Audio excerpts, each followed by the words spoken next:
आज हस्तिनापुर के महल से 6 अर्थियां उठने वाली थी। पूरे राज्य में शोक का माहौल था। राजा धृतराष्ट्र के भाई पांडु की आखिरी निशानियां दरबार में सफेद चादर में लिपटी बेजान पड़ी थी। कल रात माता कुंती सहित 5 पांडवों की दर्दनाक मौत हो गई।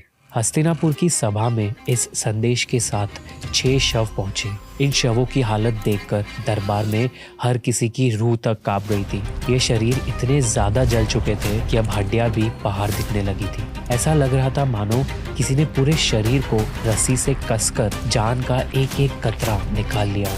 उन शवों को अंतिम संस्कार के लिए ले जाया गया। दुर्योधन सहित सभी कौरवों की आंखों में आंसू थे। पूरे सम्मान के साथ माता कुंती और 5 पांडवों को इस संसार से विदा किया गया। लेकिन दुर्योधन तो हमेशा से पांडवों को अपने रास्ते से हटाना चाहता था। आखिर वो क्यों दुखी था? अगर पांडवों की मृत्यु हो चुकी थी तो महाभारत का युद्ध कैसे लड़ा गया? क्या ये सिर्फ एक कथा है या इसका सच से कोई वास्ता है भी? महाभारत में छिपे हैं कई अनसुने राज।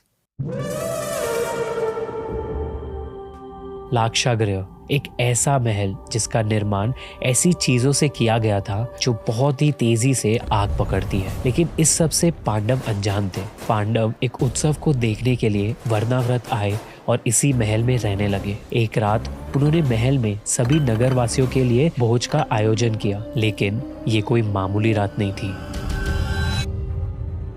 अगली सुबह महल के बाहर भीड़ जमा हो गई थी। महल के अंदर ढूंढने पर वर्णावत के लोगों को 7 जले हुए शरीर मिले, जिनमें से एक पुरोचना का था और बाकी 6 शरीर एक औरत और उसके 5 पुत्रों के थे। सभी नगरवासी इस खबर को लेकर धृतराष्ट्र के दरबार में जा पहुंचे। सभा में एक शोक की लहर दौड़ गई और पूरे सम्मान के साथ उन 6 शवों का अंतिम संस्कार किया गया। लेकिन अगर सच में पांडवों की मृत्यु हो गई थी, फिर महाभारत का युद्ध कैसे हुआ? क्या पांडव जीवित थे? इस बात के जवाब के लिए हम इस कहानी में थोड़ा पीछे चलते हैं। जब धृतराष्ट्र के महल में लाक्षागृह का षड्यंत्र रचा जा रहा था, तब पांडवों और कौरवों के चाचा विदुर को ये आभास हो गया था कि ताल में कुछ काला जरूर है। विदुर को जैसे ही इस षड्यंत्र की जानकारी मिली तो उन्होंने पांडवों को सावधान कर दिया और फिर पांडवों ने लाक्षागृह में एक सुरंग का निर्माण करवाया। उस रात महल की वो आग पांडवों ने खुद ही लगाई थी और फिर सुरंग की मदद से वहां से बचकर निकल गए थे। पर अब सवाल ये है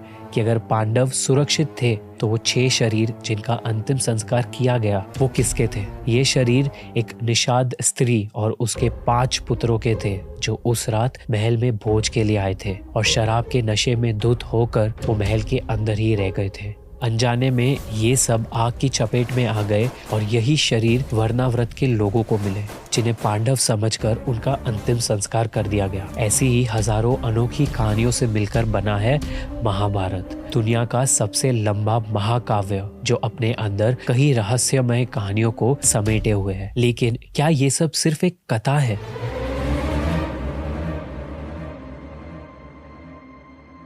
एक ऐसा युद्ध जो लगातार 18 दिनों तक चलता रहा, जिसमें ना जाने कितने लोगों का खून बहा। इतना खून कि कुरुक्षेत्र की मिट्टी भी लाल हो गई। लेकिन क्या असल जिंदगी में इतना भव्य युद्ध होना संभव भी है? कई लोग मानते हैं कि ये सिर्फ काल्पनिक बातें हैं, लेकिन दुनिया के हर कोने में आज भी महाभारत के रहस्यों को कई एक्सपर्ट्स सुलझाने की कोशिश कर रहे हैं। ये समझना चाह रहे हैं कि क्या ऐसा युद्ध वास्तव में लड़ा गया है जो आज की टेक्नोलॉजीज और वॉर टेक्निक्स को भी पीछे छोड़ दे। कई रिसर्चेस हुई और फिर सामने आए कुछ सबूत जो ये बताते हैं कि महाभारत सिर्फ एक कहानी नहीं बल्कि हमारे इतिहास और संस्कृति का एक अटूट हिस्सा है।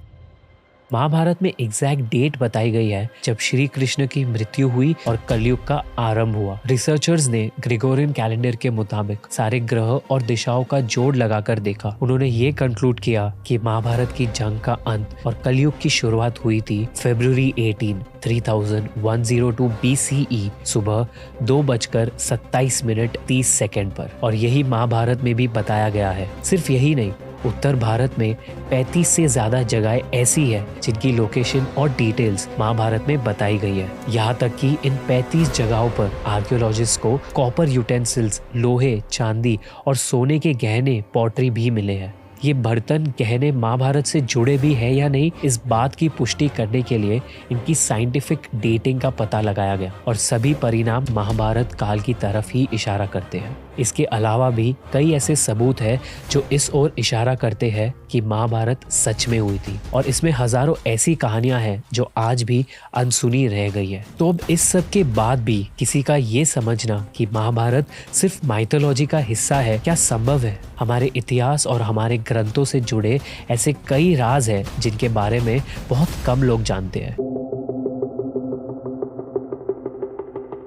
हम अक्सर सुनते आए हैं कि लाक्षागृह की योजना दुर्योधन ने शकुनी और कर्ण के साथ मिलकर बनाई थी, लेकिन इस प्रसंग से भी पहले इस षड्यंत्र का बीज बोया था कनिका ने।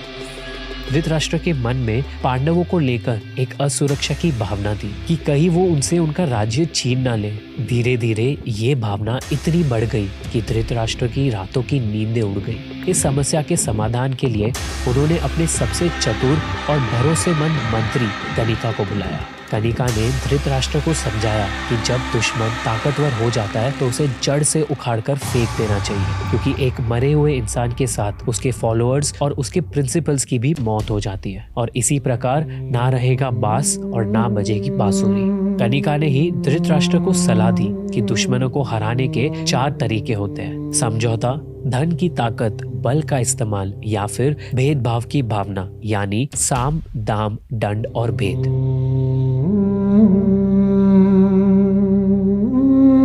एक आखिरी पासे के दाव से हस्तिनापुर की कहानी बदल गई। युधिष्ठिर एक ऐसा दाव खेल चुके थे जिसमें हार पक्की थी और वैसा ही हुआ। अपनी सारी संपत्ति, अपना राज्य, यहाँ तक कि अपनी पत्नी की इज्जत हारने के बाद अब बारी थी पांडवों की सजा की। 12 साल का वनवास और 1 साल का अज्ञातवास, एक ऐसा समय जब पांडवों को चुप कर रहना होगा। अगर किसी ने उन्हें पहचान लिया तो उन्हें 12 साल और वनवास भोगना होगा। 12 साल तक वन में रहने के बाद अब पांडवों को एक ऐसी जगह ढूंढनी थी जहाँ उन्हें कोई ढूंढ ना पाए और ना ही कोई पहचान सके, और इसलिए युधिष्ठिर ने विराटनगर को चुना। उनका मानना था कि राजा विराट के राज्य में उन्हें कोई तकलीफ नहीं होगी और वहां तक दुर्योधन को पहुंचने में काफी समय लगेगा। अपनी पहचान छुपाने के लिए 5 पांडवों और द्रौपदी ने अलग अलग रूप अपनाए। युधिष्ठिर ने कंक नाम के एक ब्राह्मण का रूप अपनाया जो कि आगे चलकर राजा विराट के सलाहकार मंत्री बने। भीम ने शाही रसोइया बल्लभ महाराज का रूप अपनाया। इसी तरह नकुल ने एक रथ के सारथी ग्रंथिक का रूप अपनाया। सहदेव बने तंतीपाल नाम के गडरिया और द्रौपदी ने सैरंद्री नाम की दासी का रूप अपनाया। लेकिन अर्जुन का रूप सबसे अलग था। दरअसल एक बार अर्जुन ने उर्वशी नाम की एक अप्सरा का अपमान कर दिया था, जिस वजह से उर्वशी ने अर्जुन को श्राप दिया था कि अर्जुन अपनी मर्दानगी खो देंगे और नपुंसक बन जाएंगे। इस पर अर्जुन परेशान हो गए। उन्होंने उर्वशी से क्षमा मांगी और ये श्राप वापस लेने की प्रार्थना करने लगे। उर्वशी ने उनकी प्रार्थना स्वीकार ली, पर वो अपना श्राप वापस नहीं ले सकती थी। उन्होंने कहा कि ये श्राप सिर्फ 1 साल के लिए सच होगा और अर्जुन खुद ये चुन पाएंगे कि श्राप कब शुरू हो। इसलिए जब अज्ञातवास में अपना रूप बदलने की बारी आई, तब अर्जुन ने ब्रेनला नाम की एक नपुंसक नृत्य गुरु का रूप धारण किया और राजा विराट की पुत्री उत्तरा को नृत्य सिखाने लगे।